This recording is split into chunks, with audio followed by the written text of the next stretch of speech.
Good morning and welcome to UU Wellesley Hills. I am Elaine Mattel, a 28-year member of this congregation. Please rise in body and or spirit as you are able and join in singing our opening hymn, number 354, We Laugh, We Cry.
Good morning. Good morning. Welcome to the Unitarian Universalist Society of Wellesley Hills. I am Reverend Joe Murphy, the guest minister today. A special welcome to our guest musician this morning, Max Holman. It's so great to have you with us today, Max. And Simone. Rhea, do you want to go? It's been a little bit of a chaotic morning for me, perhaps some of you as well, so let's do a morning stretch to get us in the worship mode. So this is a social justice stretch I do with UU Youth a lot, but also with everyone else. So we are going to reach down to the grassroots for power and up to the sky for inspiration. Now we are going to stomp out injustice and move with the winds of change.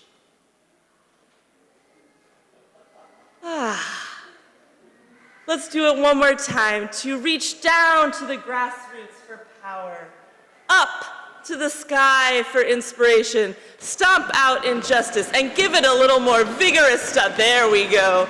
And move with the winds of change. Wonderful.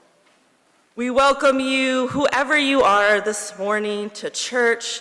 For those of you who need a church for home and those who call this church home already, welcome to people from all different cities, towns, and places. Here, our creed is love and our religious practice is love.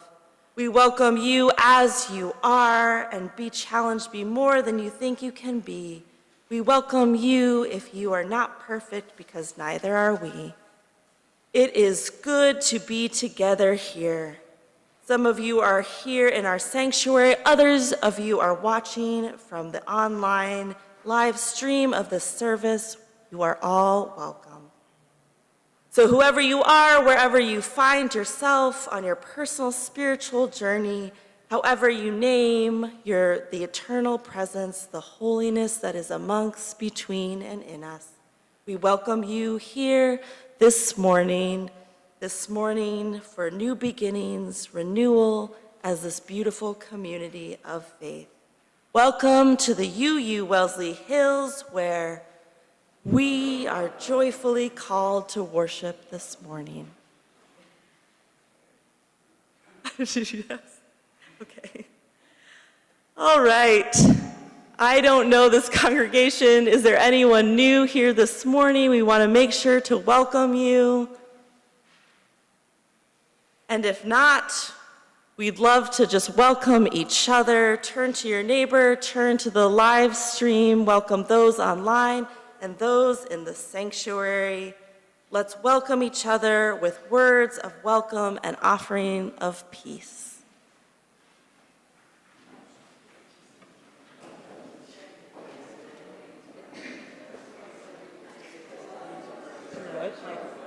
Okay. Like here?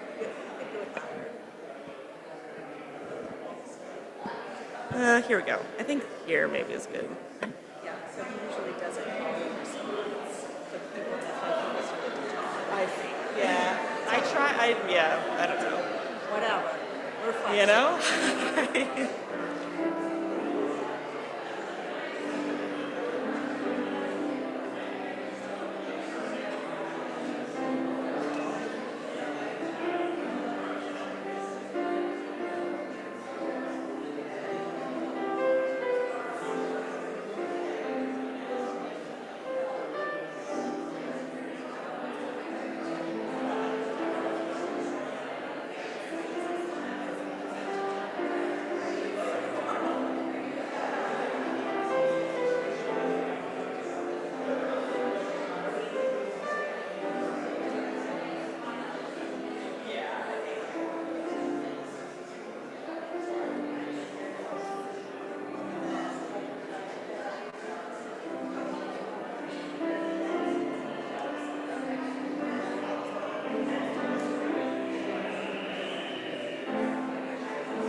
Hello again.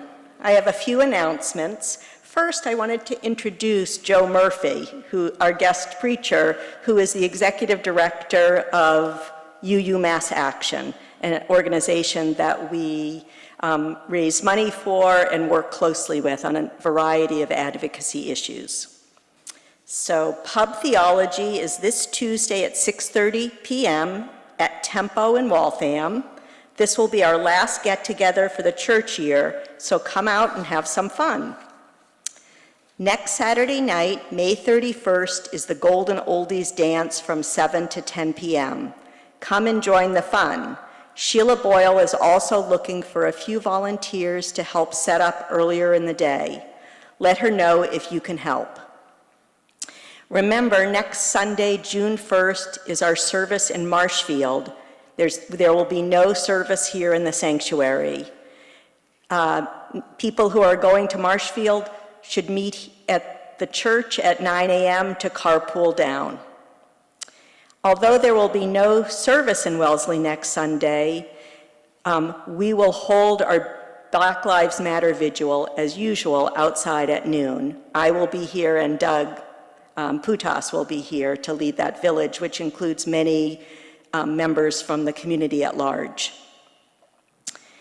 In Thursday's update, it lists our next Caring Kids and Family event as May 8th. That is incorrect. Our next event will be Sunday, June 15th. Now, as we deepen into worship, we light our chalice.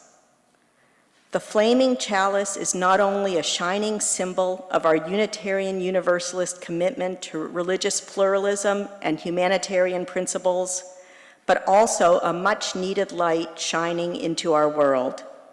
We light it on our altar each Sunday. If you are watching from home and have a chalice on hand, you may want to light yours now. The words for our chalice lighting are spoken in unison. You will find the words printed in your order of service or appearing on your screen. Please join me in saying them as Reed lights our chalice this morning. We light this chalice to illuminate our faithful way forward as an inspirational community of hope. Together, we seek spiritual growth. We strive for just and responsible action. We dedicate to leading lives of compassion and purpose.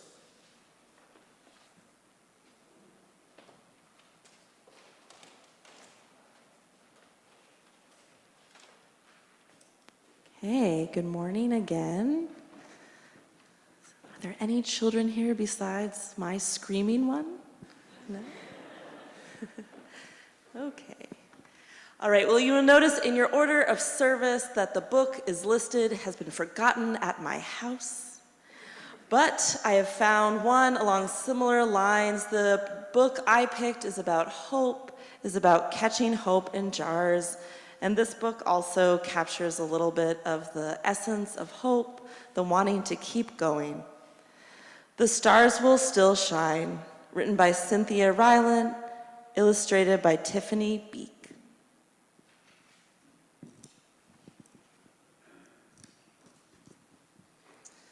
This new year, the sky will still be there. The stars will still shine. Birds will fly over us. Church bells will chime.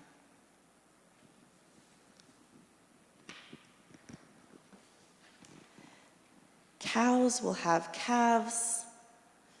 Kittens will sleep.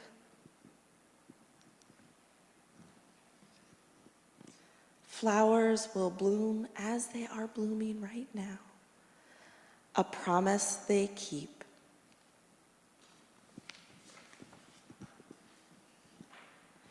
We shall have peaches, and we shall have pie.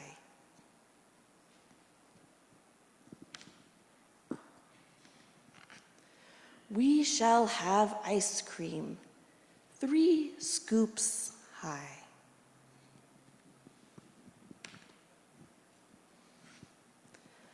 Homes will be cozy and homes will be warm.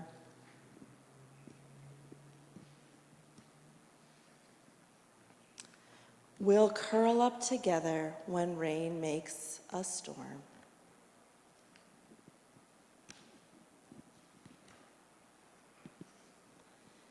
And in this new year, love will be strong, growing and growing all the days long.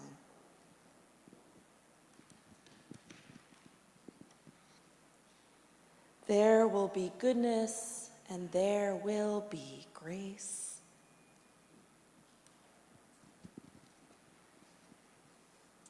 There will be light in every dark place.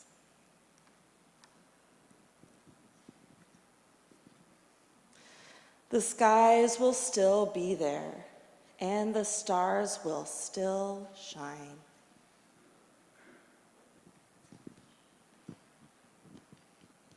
Birds will fly over us, and church bells will chime.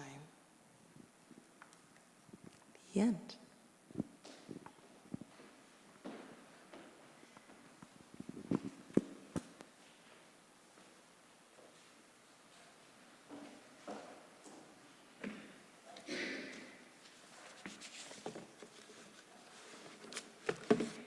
Each Sunday, this congregation collects a weekly offering as part of its larger spiritual practice of generosity. The theme for May is local outreach. At the suggestion of members of the Indigenous Peoples Group, this week's offering will go to the Massachusetts Center for Native American Awareness, a Native-led organization founded in 1989. Their stated mission is to assist Native American residents with basic needs and educational expenses, to provide opportunities for the expression and preservation of Native American cultural traditions, to advance public knowledge and understanding that helps dispel inaccurate information about Native Americans, and to work towards racial equality across the region. They also support various Indigenous agenda issues, such as legislation related to housing Native American, to banning Native American mascots, and the adoption of Indigenous Peoples Day statewide, an action that UU Mass Action has been assisting members of our congregation in promoting. Over the course of a year, they hold many activities such as community gatherings, fundraising events, traditional cultural events, workshops and panel discussions, and scholarship award presentations. Locally, they've been involved with Newton's Indigenous Peoples Day celebration the past few years. Your donation can be made either electronically or by plate collection that will be passed. If you want to make an online payment, please visit the online giving page on our website. Once there, be sure that plate collection is selected from the drop-down menu. If you write a check, please remember to put MCNAA on the memo line. Please be generous in your support of this Native-led nonprofit that knows their communities, their strengths, and how to best help Native people.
We open our circle of care and concerns with a poem this morning called Therapy by Nahira Wahid.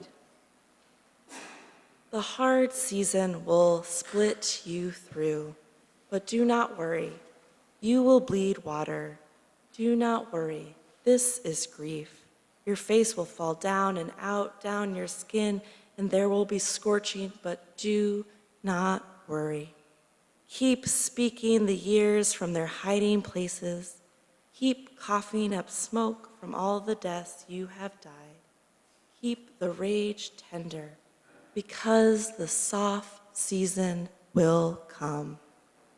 It will come loud, ready, gulping, both hands in your chest, up all night, up all of the nights to drink all damage into love. Let us take a moment to breathe and open our hearts, knowing that we can drink damage into love. Blessed be. Now I'd like to invite all of you who'd wish to come forward and light a candle of intention. If you are comfortable, please tell us the person or place of this intention, who it's for, and we will carry it in our hearts. Those in our online pews, please type your joy or concern in the comment section, and we will also carry your intentions in our hearts. Please come down the center aisle to light the candle and return by the side aisle. Let us begin.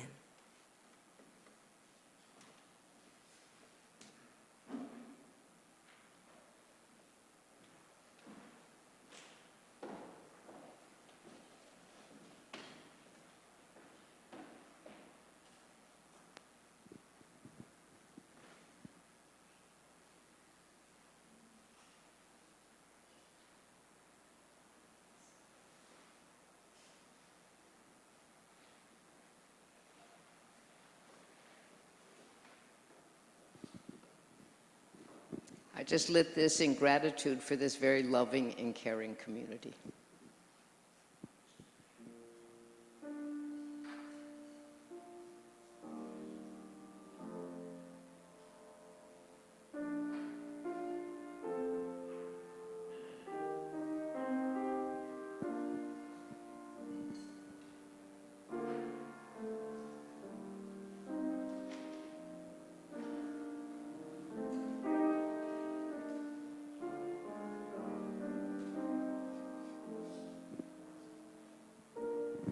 This is a concern about the future of UU Mass Action and the health, but also in gratitude for the wonderful work that Reverend Jo and her colleagues do.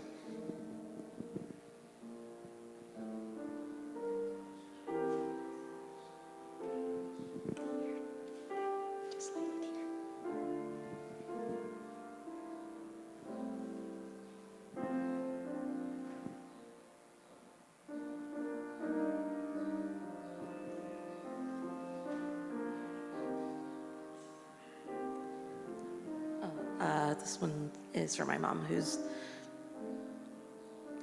hopefully better now.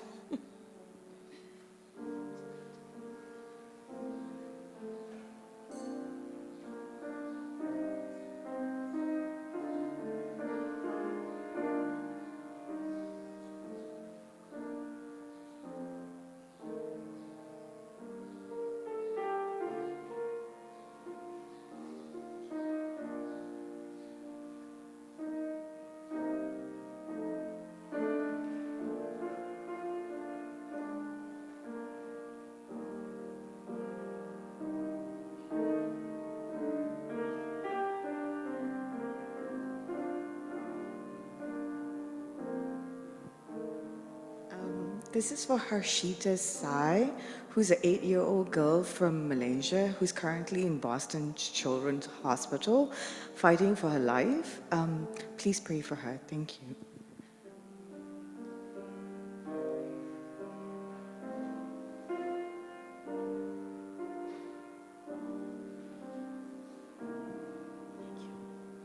This is a candle of hope for the health of both of my sisters.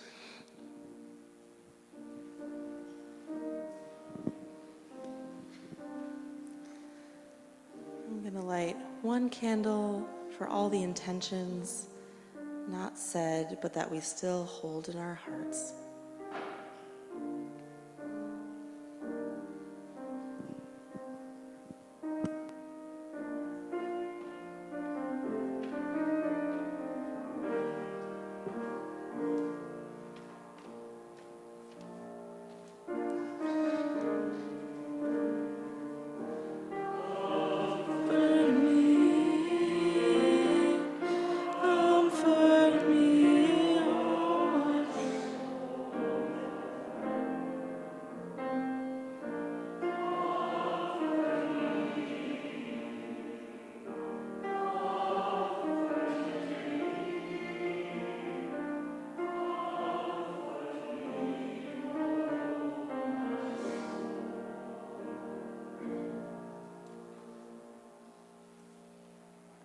Blessings and prayers on all of our hearts that hold many joys, concerns, and so many intentions.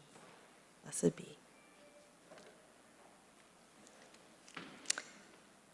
This reading is by Joy Harjo, an Indigenous poet. It's called Perhaps the World Ends Here. The world begins at a kitchen table. No matter what, we must eat to live. The gifts of earth are brought and prepared, set on the table. So it has been since creation, and it will go on. We chase chickens or dogs away from it. Babies teethe at the corners. They scrape their knees under it. It is here that children are given instructions on what it means to be human. We make men at it. We make women. At this table, we gossip, recall enemies and the ghosts of lovers. Our dreams drink coffee with us as they put their arms around our children. They laugh with us at our poor, falling down selves, and as we put ourselves back together once again at the table. This table has been a house in the rain, an umbrella in the sun. Wars have begun and ended at this table.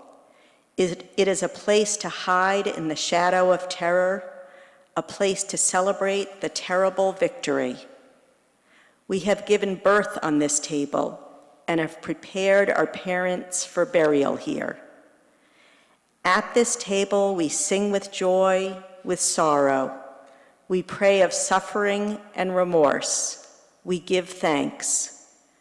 Perhaps the world will end at the kitchen table while we are laughing and crying, eating of the last sweet bite.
In remote forests in Madagascar, there is an orchid that is somewhat star-shaped, a delicate branching of white petals called the star of the forest.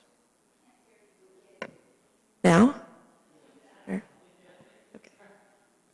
I'm going to start again. In remote forest in Madagascar, there is an orchid that is somewhat star-shaped, a delicate branching of white petals called the star of the forest. She may look delicate, and one may think her name comes from her shape, but she is also the star of the forest because she grows in complete darkness. This isn't just a survival technique for her. She thrives in darkness. The orchid gets nutrients from underground fungus, does not have chlorophyll for photosynthesis, but cuts through the forest dirt every so often to attract pollinators such as ants. I love reading about this orchid. I love knowing that there is thriving in darkness. This orchid is also a reminder for me about the ability for life to survive and thrive in unexpected places. In dark forest floors that, though may be threatened by the destruction of our earth, at least for now, host orchids. Beautiful, delicate, perhaps pieces of joy, thriving orchids that live happily and healthily in the dark. We are all in need of the possibility that exists within thriving orchids as we begin to take in all of what's happening in our world and what it means for us, our loved ones, and our communities as our world, our government shifts. I urge you to take a breath. Right now, let us take a moment to not be here, but to be in the forest with the orchids and just breathe.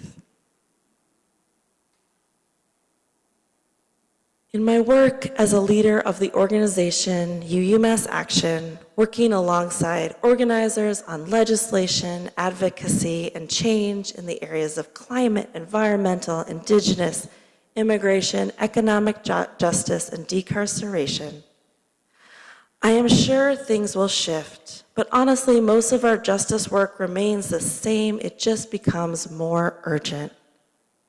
I'm wondering if during this presidency, we not as individuals, not as congregations, but we as a faith, we as Unitarian Universalists who exist all over the globe, will decide that we want a better world and we will fight for it like we never have before. I hope this is our chance to not only fight fascism and the injustice Trump brings, but to finally change the status quo, to bring down our systems that have been systems of harm for a while, and work on creating a true worldwide community of care. In these movement spaces doing the work, I find myself standing in that awkward place of not being very hopeful, but having hope in the possibility of hope. I know that people have the capacity to do better, even when we see time and time again that we do not always act on this capacity. When thinking about what blocks my ability to move from having hope and hope to just hope, I think about my ability to grieve. I believe that if we take time and space to grieve and be in grieving, we will have a better capacity for joy, for delight. And we need this joy, we need this delight to continue on in movement spaces and to continue to remember why we fight. Many, many summers ago, Joni Mitchell, who is now in her 80s, made a surprise guest appearance at the Newport Jazz Festival. She sang Both Sides Now with Brandi Carlile. This is a haunting, definitely sad-sounding song. And when I saw the video, I did not weep, I sobbed. I'm sure many of you have experienced songs and arts and moments that feel that they are breaking you open. I think this song for me, both in its melody and the lyrics about knowing life, and actually realizing you don't at all, broke me open.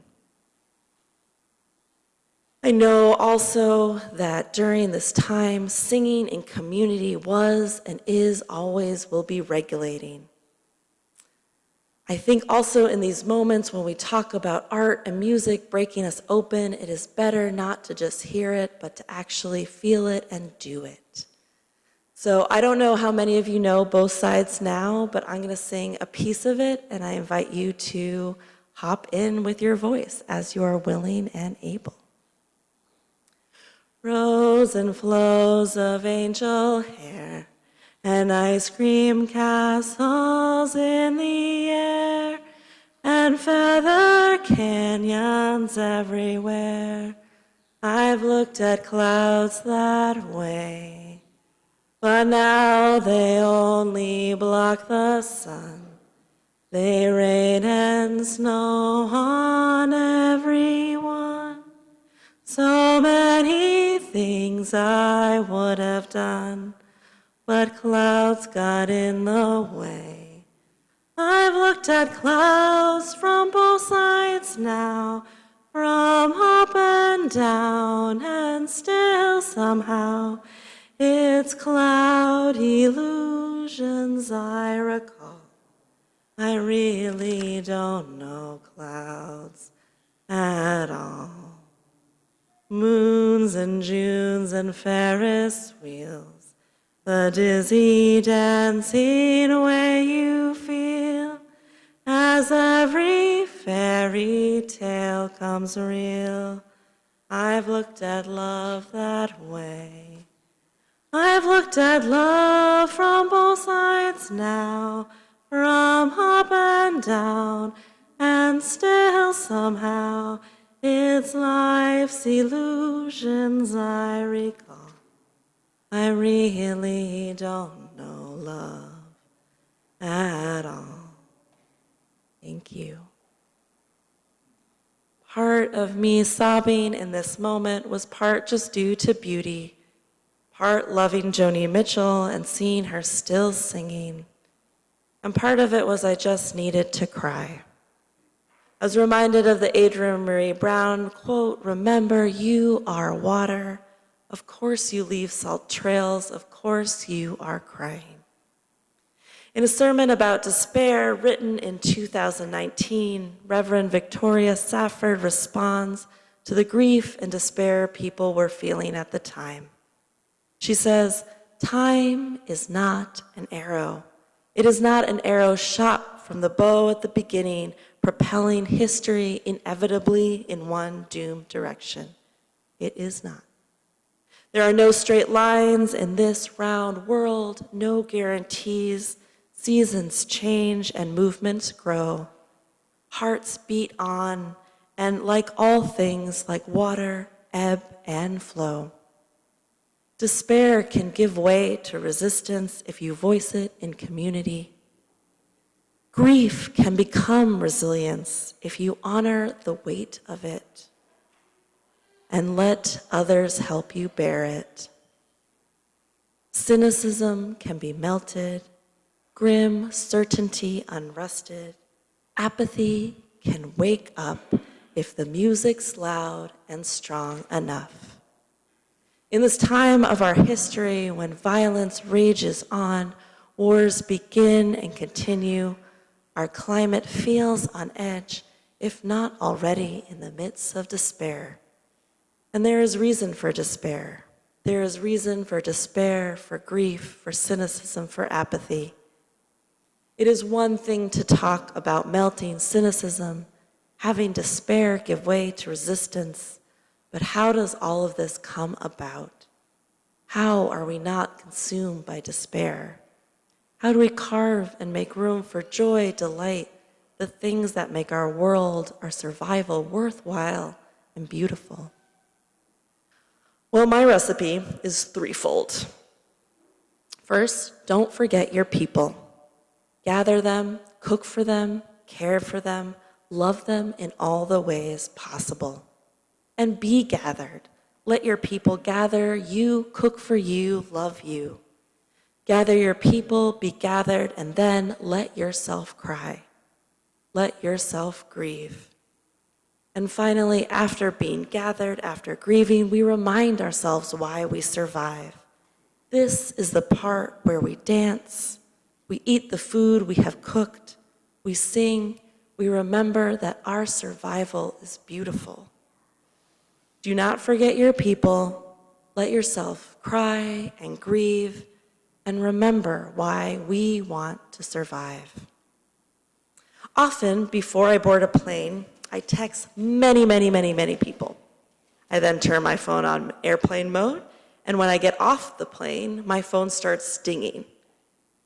My phone fills up with the many texts and messages from so many people I love. Do things like this. Remind people that you love them. Open yourself to being reminded of all of those who love you. Be with people and remember that no matter what, life always has wanted and wants life. Next, we let go of our despair and let our bodies, our hearts grieve. Once the people have been gathered, fed, and loved, let the grief be felt, let those tears fall. Adrienne Marie Brown tells us again that remember you are water, of course you leave salt trails, of course you are crying. Tears that are not pain themselves, but a release of the pain, a sign of the pain, a physical representation of grief. As a leader, a minister, part of accepting grief is necessary to staying in the work, to staying connected to the world. Accepting grief is part of avoiding despair. Not only do we need to grieve, we are grieving in the midst of so many losses and circumstances that persist, continue. We are tired of making decisions that are not flippant decisions, but that relate to our survival. We are tired of living through uprisings and seeing racism viciously persist. We are tired of violence building across the world and at home rather than diminishing. We are tired of war, of hatred being acted upon by violence, by occupation. We are tired of violence at the borders, of detention centers and prisons. We are tired of fighting for an earth that some seem to care about and others don't. We are tired. Of course we are crying. And as we gather and as we cry, let us remember that despair can be paralyzing, but it doesn't have to. In an article about eco-anxiety entitled, "How Can I Stay Hopeful as the World Burns?" Aisha Mirza interviews Robin Wall Kimmerer, author of the book, Breeding Sweetgrass, Indigenous Wisdom, Scientific Knowledge of the Teaching of Plants. Mirza asks Kimmerer how she stays hopeful, and she says, "The grief is heartbreaking. But what I try to do is I feel that deeply. Grief can paralyze us, can bring us to despair and hopelessness, but when we recognize that the pain we are feeling is ecological compassion, it's love. It's love for a world that is strong and fierce and lets us say, not on my watch." The other day, I walked out of a church after giving a sermon similar to this one about grief. I have a daughter who is 2, and she was at the nursery at the time. After I finished my sermon, I shook a few hands, and on my way out, I went up to pick up my daughter. I came back with her to coffee hour, to the chattery, coffee-laden air, holding my daughter Simone, and someone approached me and said, "You must be so much more hopeful than you let on. You brought this beautiful baby into the world." And I am. I am much more hopeful than I let on. Am I scared, grief-stricken, and angry too? Yes, but again, life wants life. And I have so much hope for this broken world. I brought life into this world because I believe that there is a great life for my daughter to live. So I gather my people. I let myself be gathered. I come home to a house where 2 toddlers live. We tend to the older child, we pet the dog. We set and create space so that there's room for when the tears come, they can be released. We sweep our floors, we break bread and lend each other cars. We make themed cocktails, bake cake, and celebrate the life that is here, the life that is us. We gather, we cry, we celebrate our survival amidst it all. It is no joke to feel grief deeply, especially when there is so much to grieve. But I think it helps when we know that in part, to grieve is to love. The last part of my recipe is to act on this love, to remember why we move, why we work to protect this world. For this part of the recipe, do what you love. Experience joy and delight. Dance, sing, go see art, go to the ocean, listen to something that makes you laugh, that breaks you open. Remind yourself of why you love your life. We are excellent at loving. Let that not go to waste. Our perhaps broken hearts certainly have a lot of territory to cover, but I have hope and knowledge that our hearts can cover it. I think it's going to take work, but not more than we can handle. We do not do it alone, and we do not do it in despair. To want to survive in of itself is a beautiful thing, and to want to survive in this broken world is perhaps at its core hope. Gather your people, let your tears flow, make music that is strong and loud enough. Let us leave salt trails of tears and not despair. Let us nurture our longing to survive. Let us remember why we fight, and let us remember this by creating joy, by finding joy, by loving the people that have gathered us. Let us cry and grieve. Let us remember that our pain is love and that we've always had more than enough of that. Of course you are crying. Of course we are crying. Let the tears flow as reminders of how deeply we love this world. Our systems have been broken for a long time. They have been broken long before this presidency. And I am finding hope in the chance to build new systems, to dream what our world could look like and then make it happen. We will survive because of our joy, because of our people, our persistence, because we have always been good at loving. These are hard times. I am finding hope in the untapped power of our collective grief. We have so much of it. It is deep, it is present, it is powerful. What if we truly matched our collective grief with action? What if we truly grieved as a society and then took collective action that's just as deep, just as present, just as powerful?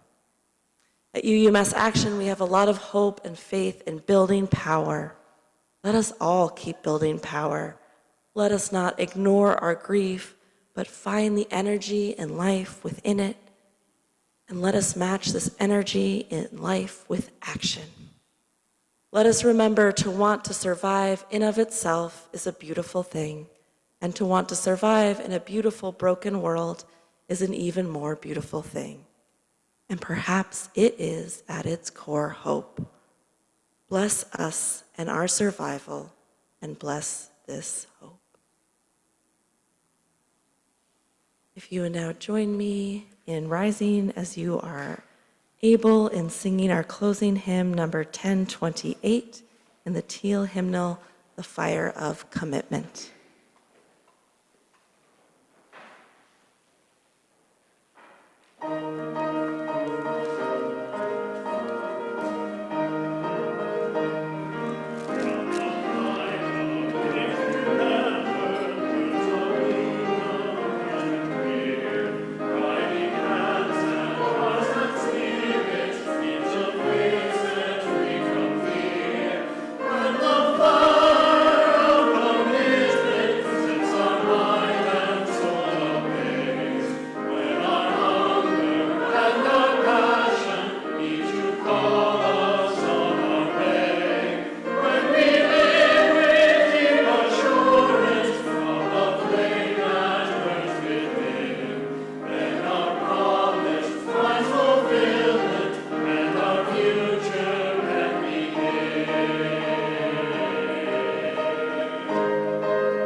Now that our celebration is concluding this morning, we extinguish our chalice.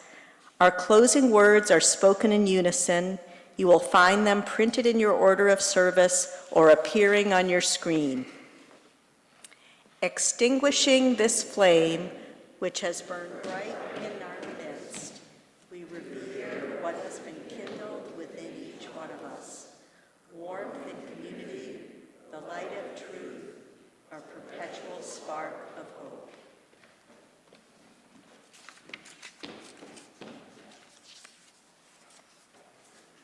Our benediction this morning is from the activist, writer, and poet Assata Shakur. I believe in living, I believe in birth, I believe in the sweat of love and in the fire of truth. And I believe that a lost ship steered by tired, seasick sailors can still be guided home to port.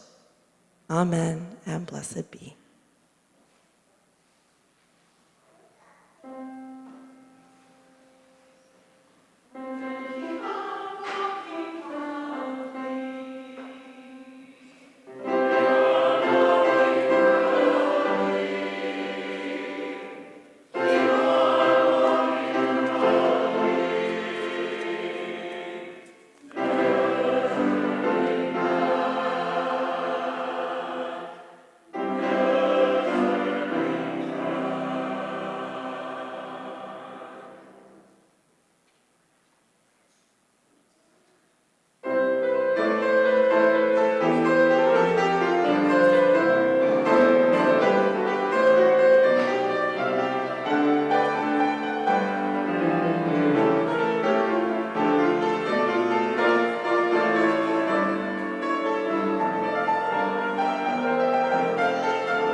Yep.